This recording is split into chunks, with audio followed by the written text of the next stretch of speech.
देवबंद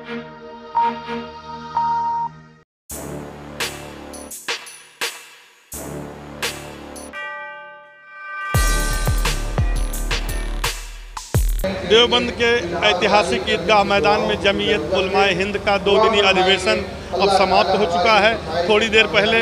यहाँ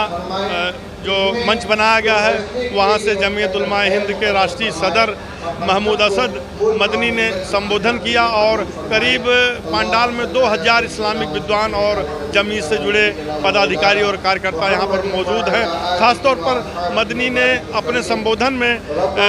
मुल्क में जो माहौल पैदा हुआ है, एक तरह से उन्होंने बताया कि जो मुसलमानों को लेकर असहिष्णुता फैलाई जा रही है, जो नफरत फैलाई जा रही है, हमें उसको पाटना है, क्योंकि आग से आग को नहीं बुझाया जा सकता है। कल की तकरीर में उन्होंने यह भी कहा था और उसी रास्ते पर चलते हुए, उसी लीग पर चलते हुए और मौलानाओं ने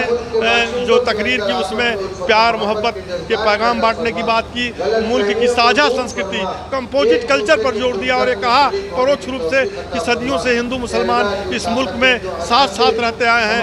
उत्तर प्रदेश खासतौर से जहाँ पर कुदरती तौर पर 2 नदियों का संगम है, इसीलिए यहाँ गंगा जमुनी तहजीब का हवाला दिया जाता है, तो हमें उस तहजीब को कायम रखना है। मदनी साहब ने अपने संबोधन में इस बात पर बार बार जोर दिया और कहा कि जो लोग नफरत फैलाना चाह रहे हैं वो इस मुल्क के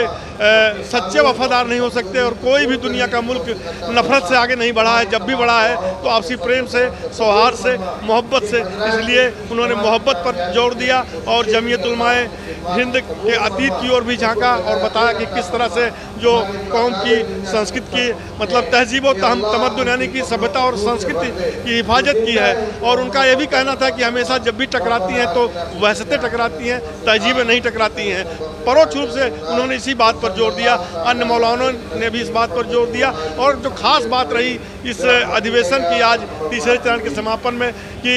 जमीयत से जुड़े पदाधिकारियों ने जो प्रस्ताव तैयार किए उसमें सद्भावना, पर्यावरण संरक्षण पर जोर दिया गया, पूरे देश में पौधरोपण पर जोर दिया गया है और इस्लामोफोबिया की रोकथाम पर जोर दिया गया है। इसके अलावा इस्लामिक तालीम में चाहे वो औरत हो या मर्द हो, दीनी तालीम